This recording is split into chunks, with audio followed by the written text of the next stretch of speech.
kufika hapa kwa ujanja wetu na hila zetu, lakini kwa uwezo wa Mwenyezi Mungu, na ikiwa kama ndio mwenyeji wa tukio hili, tunashukuru wote kwa kuhudhuria, na nimwombe Mwenyezi Mungu ajalie yale tutakayoyapata basi yaende kuwa yenye manufaa na faida kwa ajili yetu sisi wenyewe na jamii na nchi yetu kwa ujumla. Kwa kuwa tuko kwenye semina, nadhani si swala la kuongea sana.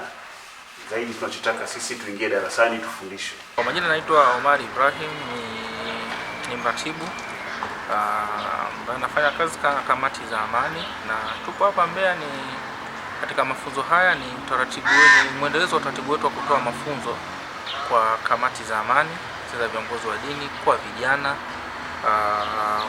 na makundi mbalimbali ya kijamii kama maafisa wasafirishaji, vijana kutoka mavyuoni, ambao tunatoa, lengo kuu ni kutoa elimu ya uraia, tunaita civic education, na katika ngazi tofauti, na lengo ni kila jamii, kila mtu apate uelewa wa elimu ya uraia, apate uelewa wa kujua wajibu wake na haki yake katika jamii yake ambayo inamzunguka.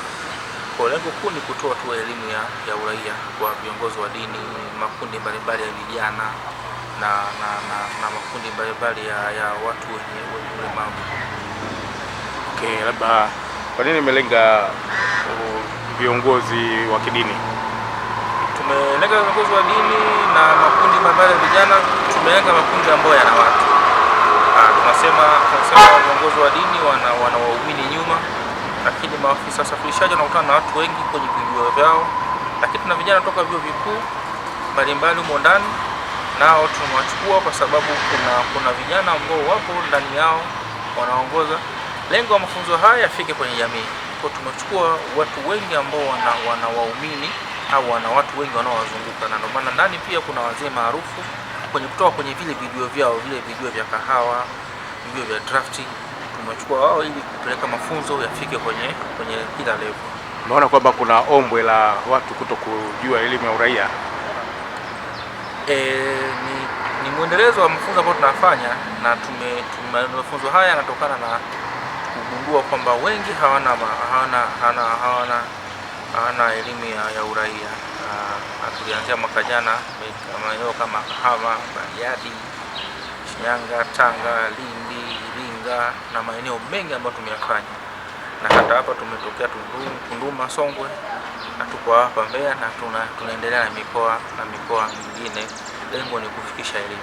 Kwa hiyo umetarget labda muwafikie kiasi gani cha watu kwa kipindi gani, au ni mafunzo endelevu ambayo lengo ni mafunzo endelevu, na ndio maana tunatengeza TOT ili mafunzo yanaendelea kutolewa hata kama sisi hatu. Na matarajio yetu makubwa ni kwamba tuwafundishe watu na watu watoke na ile elimu ifike chini, kwa maana tunatengeneza watu ambao wataweza kujisimamia pasipo sisi kuwepo.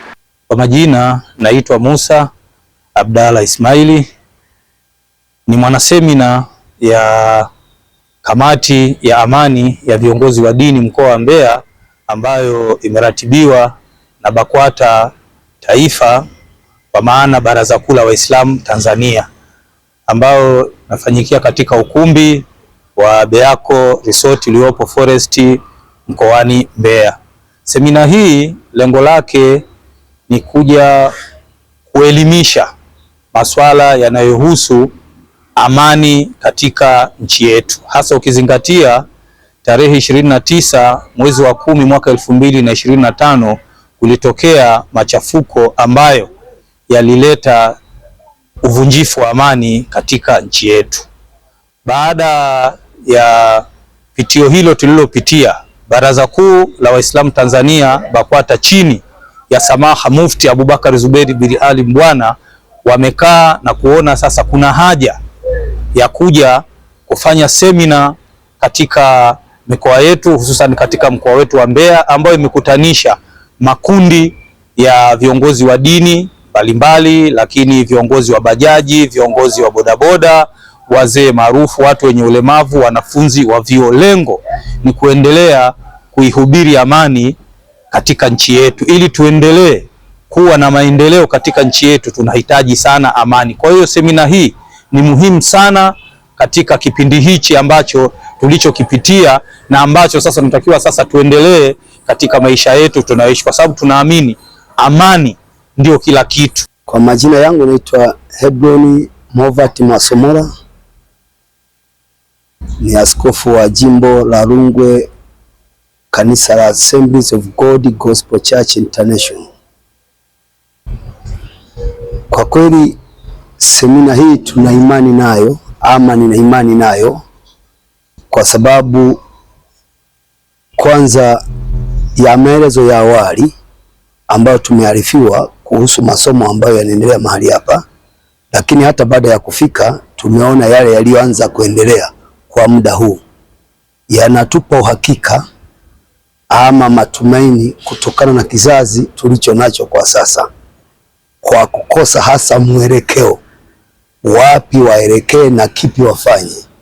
Wamefika wametindikiwa na msongo wa mawazo mbalimbali mengi ambayo yalihitaji watu waliopata elimu fulani kama hii wapate kukaa na vijana kutoa maelekezo namna ambavyo wanaweza tena wakatengenezwa kuliko hali walionayo kwa sasa. Kwa majina naitwa Subila Solomon Mwambigija. Mimi ni mshiriki kwenye semina hii ya leo, na kuna mengi ambayo ninajifunza ambayo pengine nimesahau kama mlezi ama nimesahau kama kijana, lakini viongozi wa leo wamejitolea kutufundisha na kutukumbusha yale ambayo tunayasahau kwenye jamii. Mfano leo kubwa nililojifunza ni kwamba kijana au mtoto ana walezi wanne kwenye huu ulimwengu, kuanzia anapozaliwa mpaka anapokuwa, na kuna mambo mengi ambayo tunajisahau kama vijana, lakini tulifundishwa tangia tukiwa wadogo na walezi wetu ambao ni wazazi, na baadaye jamii inayotuzunguka imekuja kutufundisha vitu vingine tofauti na vile ambavyo tulikuwa tunajifunza nyumbani.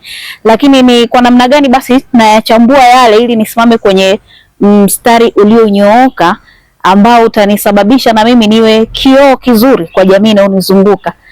Leo tunakumbushwa na viongozi wa dini, nafikiri nimeyachukua na naenda kuyafanyia kazi, na pengine leo mimi naenda kwa balozi kwa wenzangu ambao hawapo kwenye mafunzo haya ya leo. Kwa jina naitwa Salma Kilima, natokea Itihadi Mamas Sokomatola. Nimealikwa katika mafunzo haya ya viongozi wa dini. Kuna makundi tofauti tofauti kwa ajili ya kuangalia amani katika nchi yetu na hasa kwa upande wa vijana.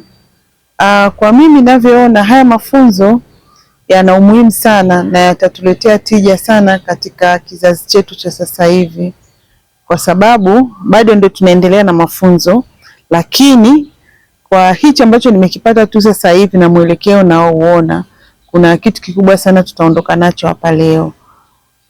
Kwa sababu tuna watu kwanza tofauti tofauti, tuna viongozi wa dini, kuna vijana, kuna mama ntilie, kuna wasio walemavu, kwa hiyo kuna makundi tofauti.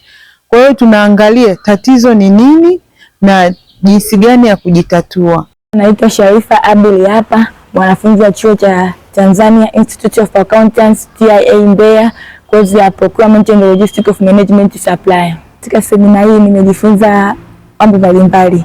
Moja kati ya mambo ambayo nimejifunza katika jamii, kuna walezi wanne. Moja ni baba na mama, dini, serikali na makundilika. Pia nimejifunza ukuaji mzuri wa watoto. Moja kati ya ukuaji mzuri wa watoto ni upekee wake, thamani yake, nafasi yake, upendo na nidhamu. Pia nimejifunza hofu kwa wingi. Hofu inampelekea mtu kupata kuwa na wasiwasi. Semina kama hii ina manufaa mengi, maana imetufunza katika jamii, na mimi nilikuwa naomba iendelee. Katemu ni afisa ustawi wa jamii. Mafunzo haya yamejumuisha pia makundi ya vijana, viongozi wa makundi ya vijana, lakini vile vile viongozi wa dini. Na mafunzo ni mazuri na yamekuja kipindi mwafaka ambapo tunajua kabisa kwamba sasa hivi dunia lakini pia hata jamii imekumbwa na, kuna changamoto nyingi sana. Changamoto ni nyingi ambazo zinapelekea jamii kupata changamoto ya masuala ya afya ya akili, lakini ni namna gani sasa jamii inapopata hii changamoto ya masuala ya afya ya akili wapate msaada wa kisaikolojia.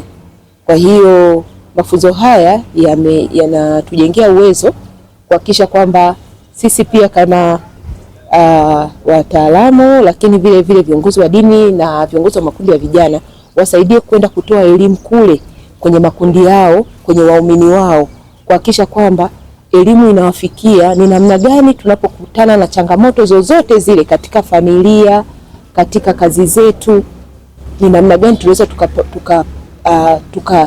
tukasaidiana wenyewe kwa wenyewe, au wewe mwenyewe ukawa na uwezo wa namna ya kutoka kwenye hiyo changamoto. Kwa jina naitwa Hassan Mbarazi, kadhi wa mkoa wa Mbeya. Tumehudhuria semina hii, semina ya saikolojia na mafunzo ya kufundisha namna gani ambavyo tunaweza kurekebisha jamii kisaikolojia bila kutumia nguvu wala kutumia nguvu kubwa sana. Mafunzo ya hapa tuliyoyapata leo kwa hakika ni makubwa na yanaweza kunufaisha jamii kwa kiasi kikubwa, kwa sababu kwa kawaida mtu akishakuwa mtu mzima hauwezi kumpata kwa kutumia nguvu, bali kwa kutumia hoja za nguvu na mifano thabiti ambayo inaeleweka kiurahisi. Mtu anahamasika mwenyewe kwa kuamua mwenyewe. Sasa kuna vipengele vingi tumefundishwa hapa ambavyo vinaonyesha namna gani tunaweza kuirekebisha jamii bila kutumia nguvu kubwa. Kwa mfano, tulionyeshwa mfano wa mtu ambaye amefungwa kitambaa kichwani, machoni. Kitambaa kile alafu akaambiwa atembee.